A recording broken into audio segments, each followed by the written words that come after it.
টানা কয়েকদিনের ভারী বর্ষণে স্থবির হয়ে পড়েছে পুরো বান্দরবান। পাহাড়ি ঢল আর অব্যাহত বৃষ্টিতে তলিয়ে গেছে জেলার বিভিন্ন নিম্নাঞ্চল সহ নদী তীরবর্তী এলাকা। কোথাও সড়ক পানির নিচে, কোথাও আবার পাহাড় ধসে বন্ধ হয়ে গেছে জেলার অভ্যন্তরীণ সড়ক যোগাযোগ। ইতিমধ্যে বন্যা ও পাহাড় ধসে ক্ষতিগ্রস্ত ৫,০০০-এরও বেশি পরিবারের ৫০,০০০ মানুষ আশ্রয় কেন্দ্রে অবস্থান নিয়েছেন।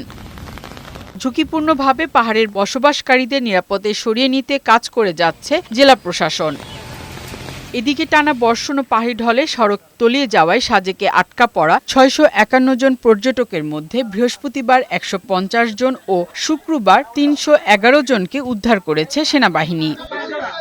এছাড়া কিছু কিছু জায়গায় ভাঙন ও পাহাড় ধস ও রাস্তা তলিয়ে যাওয়ায় রাঙামাটি বান্দরবন সড়ক, রাঙামাটি খাগড়াছড়ি সড়কে যান চলাচল বন্ধ রয়েছে।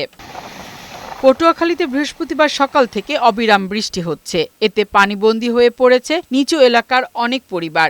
শহর থেকে গ্রামাঞ্চলের বিভিন্ন সড়ক ও নিচু স্থানে পানি জমে জলাবদ্ধতা সৃষ্টি হয়েছে। সাগরের মৌসুমী নিম্নচাপের প্রভাবে উপকূলীয় জেলা খুলনায় শুরু হয়েছে ভারী বৃষ্টিপাত। নগরীর অধিকাংশ সড়ক জলমগ্ন হয়ে পড়েছে। বসতবাড়িতে পানি প্রবেশ করায় ভোগান্তিতে পড়েছে নগরবাসী। টানা বৃষ্টিতে জলাবদ্ধতায় দুর্ভোগে পড়েছে মোংলা পৌরবাসী। ব্যাহত হচ্ছে বন্দরের পণ্য খালাস।